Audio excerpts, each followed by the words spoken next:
Dans un village lointain, baigné par le soleil d'Afrique et les murmures des grands baobabs, vivait l'homme le plus riche du lieu, connu sous le nom de Kofi. Son palais, orné de sculptures et de tissus chatoyants, se dressait majestueusement au cœur du village, témoignant de sa prospérité. Kofi partageait cette demeure opulente avec sa femme, Ama, une femme de caractère, connue pour sa rigueur et son autorité. Un jour, comme tant d'autres, Kofi se promenait dans les longs couloirs de son palais, quand il croisa Makena, une de ses servantes. Makena, d'une beauté saisissante, captura l'attention de Kofi, non seulement par son élégance, mais aussi par sa grâce naturelle. Malgré la position élevée et le respect que Kofi avait toujours maintenu envers son personnel, il se trouva irrésistiblement attiré par la jeune femme. Les jours suivants, une tension palpable s'installa dans l'air, Kofi cherchant de plus en plus souvent la compagnie de Makena, sous divers prétextes. Finalement, un soir, la situation dégénéra. Kofi, emporté par ses émotions, impliqua Makena dans un acte qui allait contre sa volonté. Profondément troublée, Makena se confia à sa collègue et amie, Hadiza. Elle lui raconta tout, exprimant sa détresse et son malaise face à ce qui s'était passé. Hadiza, qui avait longtemps nourri des sentiments non partagés pour Kofi, ressentit une pointe de jalousie et de trahison. Bouleversée et motivée par un désir de vengeance autant que par la déception, elle décida de révéler le secret à Ama. Une après-midi, alors que le soleil déclinait et que les ombres s'allongeaient sur les murs du palais, Hadiza trouva Ama dans son jardin privé et lui dévoila toute l'affaire. Ama, furieuse et blessée, ne prit pas le temps de vérifier l'histoire. Sa colère se transforma rapidement en action. Elle confronta Makena, qui, submergée par la honte et la peur, ne put que bégayer quelques mots. Sans plus de cérémonie, Ama la chassa du palais. Puis, ses soupçons se tournant vers Hadiza, qu'elle surprit un jour à parler un peu trop amicalement avec Kofi, elle décida de se débarrasser de toutes ses servantes, croyant que leur présence corrompait l'harmonie de son foyer. Le palais, autrefois vibrant de la vie et des rires de nombreux serviteurs, devint un lieu bien plus silencieux et sombre. Kofi, réalisant l'ampleur de son erreur, se retrouva à contempler les conséquences de ses actions, tandis que Ama, bien que ayant fait régner l'ordre, se sentait plus isolée que jamais. Dans les mois qui suivirent la décision d'Ama de renvoyer toutes les servantes du palais, la tension entre elle et Kofi ne fit qu'augmenter. La question épineuse du remplacement du personnel domestique devenait régulièrement le cœur de leur dispute. Kofi, souhaitant restaurer la normalité et l'efficacité au sein de leur demeure, plaidait pour l'embauche de nouvelles servantes. Cependant, Ama, marquée par les événements passés et déterminée à ne plus revivre de telles mésaventures, insistait pour que seuls des hommes soient engagés. Elle pensait que cela préviendrait les problèmes de jalousie et de tentation qui avaient troublé leur vie auparavant. Après de nombreux débats houleux et des échanges tendus, Kofi, fatigué et désireux de mettre fin à ces querelles incessantes, céda finalement aux demandes d'Ama. Le couple procéda donc à l'embauche de plusieurs servants. Parmi eux, se trouvaient des hommes de différentes statures et compétences, mais tous pâlissaient en comparaison de Kwame. Ce dernier se distinguait non seulement par sa robustesse et sa stature imposante, qui lui conférait une présence presque royale, mais également par sa moralité irréprochable et son intégrité. Kwame, avec son sérieux et son engagement envers son travail, contrastait nettement avec les autres qui, bien qu'efficaces, ne possédaient pas son charisme naturel ni son éthique de travail. Sa réputation de droiture et sa fidélité aux principes éthiques lui valurent le respect immédiat des autres membres du personnel, et une méfiance cachée d'Ama, qui le voyait comme un potentiel problème en raison de sa prestance et de son influence croissante parmi les autres servants. Parallèlement, la pression sur Ama pour concevoir un héritier s'intensifiait. La famille de Kofi, inquiète de ne voir aucun descendant, commença à remettre en question la viabilité du mariage. Face à ces critiques incessantes et à son propre désir de maternité, Ama se sentait de plus en plus désespérée. Dans un moment de profonde vulnérabilité, Ama tenta de séduire Kwame, pensant que peut-être, le problème de fertilité venait de Kofi. Cependant, Kwame, choqué et fidèle à ses principes, rejeta fermement ses avances. Humiliée et en colère, Ama, dans un geste de désespoir, accusa faussement Kwame de tentative de viol. L'affaire prit rapidement de l'ampleur, et malgré ses tentatives de prouver son innocence, Kwame se retrouva emprisonné, victime des manipulations d'Ama et de son pouvoir influe au village. Épuisé par les échecs et accablé par la culpabilité, Ama consulta finalement un féticheur réputé dans un village voisin. Après une série de rituels, le féticheur révéla à Ama que ses actions passées, notamment sa consommation régulière de potions pour éviter la grossesse durant sa jeunesse, avaient compromis sa fertilité. Cependant, il lui offrit une lueur d'espoir. Elle pourrait concevoir si elle se livrait à un rituel spécifique avec lui, lors d'une nuit de pleine lune, au bord d'une rivière dans une forêt dense. Désespéré de réaliser son désir de maternité, Ama accepta cette proposition controversée, espérant ainsi mettre fin à ses tourments et restaurer son statut au sein du palais et de la communauté. La nuit du rituel arriva, enveloppée dans le voile mystique d'une lune pleine qui illuminait faiblement les contours sombres de la forêt dense. Ama, accompagné du féticheur, se rendit au bord de la rivière sacrée où le rituel devait avoir lieu. L'air était empli d'une attente palpable, tandis que le féticheur préparait le terrain avec des symboles et des herbes rituelles. À mesure que le rituel avançait, Ama, enveloppée dans les chants et les incantations du féticheur, découvrit qu'une dernière étape cruciale était nécessaire pour sceller le processus de fertilité. Elle devait s'unir physiquement avec le féticheur. Poussée par son désir profond de maternité et convaincue que c'était la seule voie vers la réalisation de son souhait, elle accepta sans hésiter. Un mois plus tard, les signes ne trompaient pas, Ama était enceinte. Lorsqu'elle partagea la nouvelle avec Kofi, celui-ci fut submergé par un bonheur sans précédent. Convaincu d'être enfin sur le point d'obtenir l'héritier tant espéré, il organisa une fête grandiose dont les préparatifs et les célébrations promettaient de marquer les esprits bien au-delà des frontières du village. La famille de Kofi, autrefois critique envers Ama, changea de ton et l'accueillit avec chaleur et joie, célébrant cette nouvelle qui semblait réparer bien des fractures.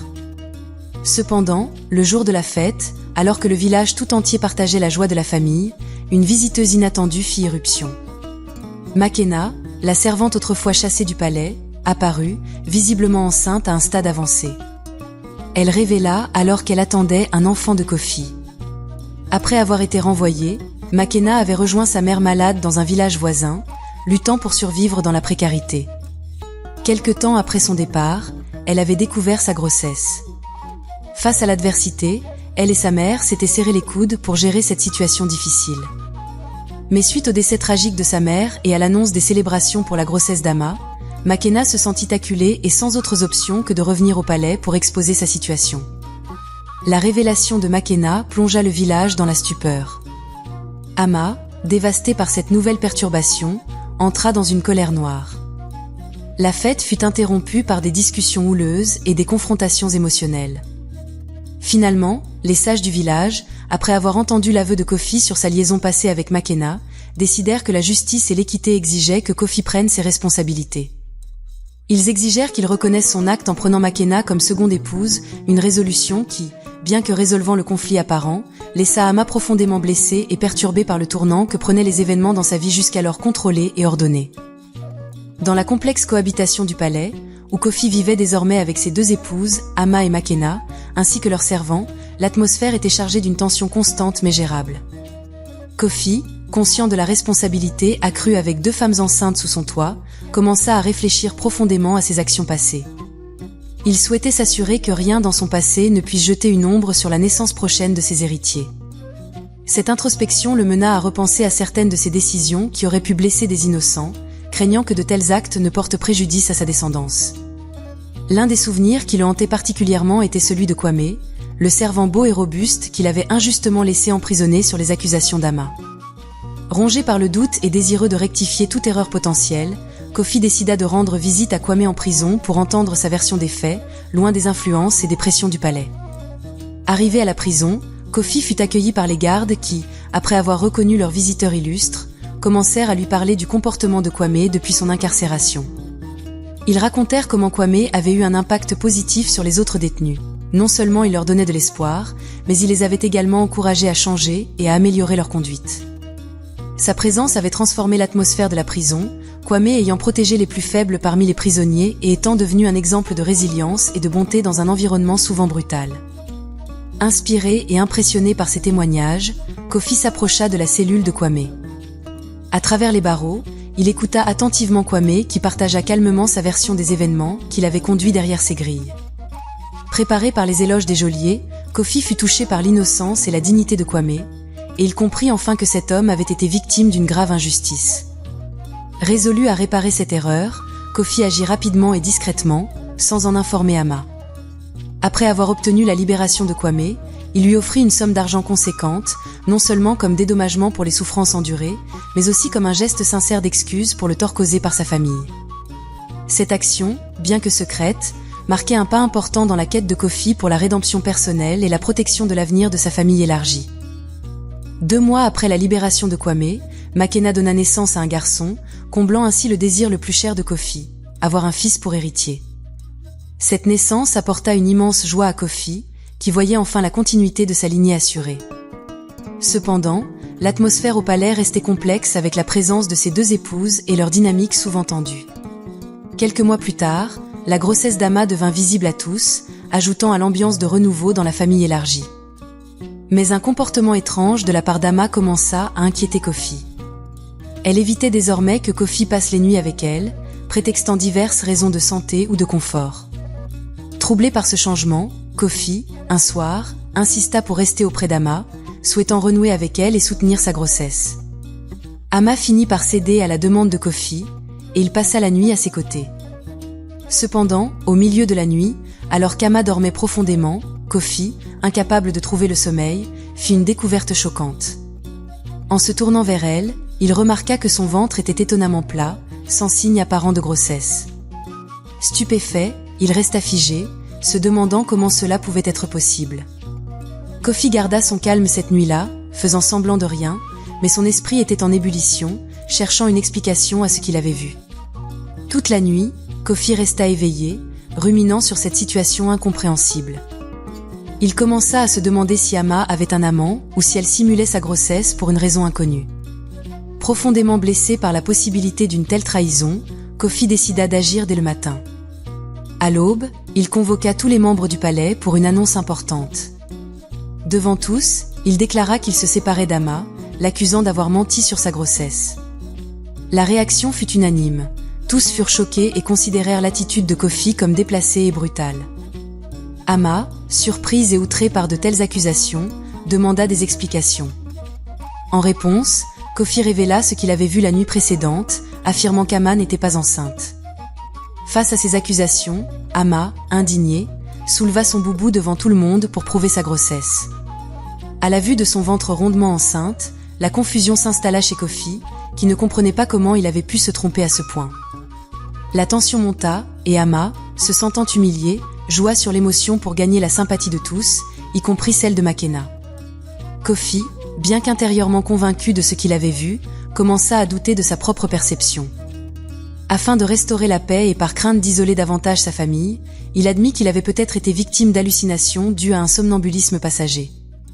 Avec humilité, il s'excusa auprès d'Ama, tentant de regagner sa confiance et celle des autres, tout en luttant intérieurement avec les doutes qui continuaient de le hanter. Quelques jours après l'incident étrange durant lequel Kofi avait découvert le ventre étrangement plat d'Ama la nuit, celle-ci, consciente que le phénomène se reproduisait régulièrement, décida de rechercher des explications. Elle soupçonnait que ce comportement anormal de sa grossesse était lié aux pratiques mystiques entreprises avec le féticheur pour concevoir. Craignant que Kofi ne découvre de nouveau la vérité et ne la chasse, Ama prit la route vers le village voisin où résidait le féticheur, l'homme responsable de sa grossesse. Inconnu à Ama, Kwame, qui avait été injustement emprisonné à cause d'elle et qui ignorait qu'elle savait ou pas qu'il avait été libéré, résidait également dans ce village. Après avoir été libéré par Kofi, il avait choisi de se réfugier là, cherchant la tranquillité après les tumultes qu'il avait vécus. Par un hasard du destin, il aperçut Ama se dirigeant vers la maison du féticheur. Curieux de comprendre ce qui pouvait amener Ama à visiter cet homme mystérieux, Kwame décida de la suivre discrètement jusqu'à la demeure du féticheur. Se cachant près d'une fenêtre, Kwame écouta attentivement la conversation entre Ama et le féticheur. Lors de cette rencontre, le féticheur informa Ama qu'il n'y avait aucune solution à son problème. Sa grossesse continuerait à disparaître chaque nuit jusqu'à l'accouchement. Terrifié à l'idée que Kofi découvre un jour cette anomalie, Ama conspira avec le féticheur pour trouver un moyen de s'assurer que Kofi ne la quitterait jamais, même s'il apprenait la vérité. Le féticheur lui donna quelque chose à mélanger à la nourriture de Kofi, un sort destiné à le soumettre complètement à elle. Kwame, stupéfait par ce qu'il entendait, réalisa l'urgence de la situation. Il connaissait la bonté de Kofi, l'homme qui l'avait libéré, et se sentait obligé de le protéger. Après avoir quitté rapidement les lieux sans être repéré, Kwame se hâta de rejoindre le village voisin pour avertir Kofi des plans malveillants de sa femme. Le lendemain, à la surprise générale, Ama décida de cuisiner, malgré son état. Tandis que tout le monde, y compris un Kofi feignant l'ignorance, se réjouissait de ce geste, Kofi avait déjà été informé par Kwame. Lorsque tout le monde fut à table, Kofi, jouant encore la comédie, accusa directement Ama de tenter de l'empoisonner en cuisinant ce jour-là. Face à la défense jouée par Ama qui se posait en victime, Kofi lui demanda de manger dans l'assiette qu'elle avait préparée pour lui. Après un moment de tension où tout le monde commença à douter, Ama accepta finalement de manger de cette assiette, et rien ne se passa. Une fois de plus, Kofi semblait avoir tort. Il ne dit rien de plus et quitta le palais en secret pour aller voir Kwame. Kofi voulait vérifier si ce que Kwame avait dit était vrai. Kwame promit qu'il viendrait au palais le lendemain pour raconter à tout le monde ce qu'il avait vu et entendu. Comme ça, toute la situation serait éclaircie. Le lendemain matin, quelque chose d'inattendu et de grave est arrivé. Ama s'est rendu compte que son ventre était redevenu complètement plat, sa grossesse avait disparu. C'était probablement à cause du plat qu'elle avait préparé la veille pour Kofi, dans lequel elle avait mélangé les choses que le féticheur lui avait données pour ensorceler Kofi. Ama ne comprenait pas ce qui s'était passé exactement, mais elle était envahie par la honte et le désespoir. Elle est restée terrée sous ses draps, son ventre aplati caché à la vue de tous, enveloppée dans l'obscurité et le silence de sa chambre. Ses larmes trempaient les draps sous lesquels elle cherchait refuge. Inquiète de l'absence prolongée d'Ama, Makena pénétra doucement dans sa chambre. Là, elle découvrit Ama caché sous les draps, les yeux rougis et brillants de larmes. Makena, touchée par la détresse de celle qui est sa rivale, mais aussi compagne de palais, tenta de lui offrir du réconfort et de comprendre la source de son chagrin.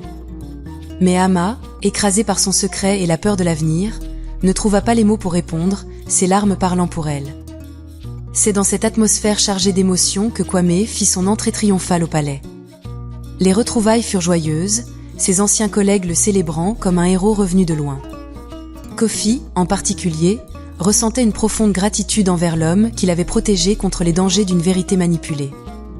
Alors que le palais résonnait des acclamations pour Kwame, Makena s'approcha discrètement de Kofi pour lui partager sa découverte alarmante. La grossesse d'Ama avait complètement disparu. Avant que Kwame n'ait l'occasion de révéler les machinations qu'il avait entendues, Ama émergea, les traits marqués par la résolution et le regret.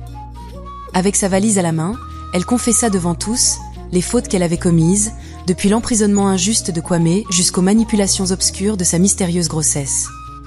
Elle implora Makena de prendre soin de Kofi et du palais, se déclarant indigne de leur compagnie. Kofi, bouleversé, tenta de la persuader de rester, arguant que chacun avait ses fautes et méritait une seconde chance. Mais Ama, la décision fermement ancrée dans son cœur meurtri, choisit de partir, disparaissant dans l'ombre des chemins et des rumeurs des villages voisins. Dans les jours qui suivirent, Makena s'affirma comme la seule compagne de Kofi, et Kwame, bien plus qu'un serviteur, devint un ami et un protecteur dévoué. La nouvelle de la mort tragique du féticheur sous un arbre du village voisin ajouta une note sombre à cette période de transition. Kofi, Makena et leur jeune fils Sankofa, dont le nom symbolise l'importance de se souvenir des leçons du passé pour construire l'avenir, trouvèrent une harmonie nouvelle. Cette histoire, tissée de trahison et de rédemption, nous rappelle que la vérité et la sincérité sont les fondements d'une communauté forte et unie. Elle nous enseigne également que même dans les profondeurs du désespoir, l'espoir et le changement sont possibles, permettant ainsi de guérir les blessures du passé et de marcher ensemble vers un avenir meilleur.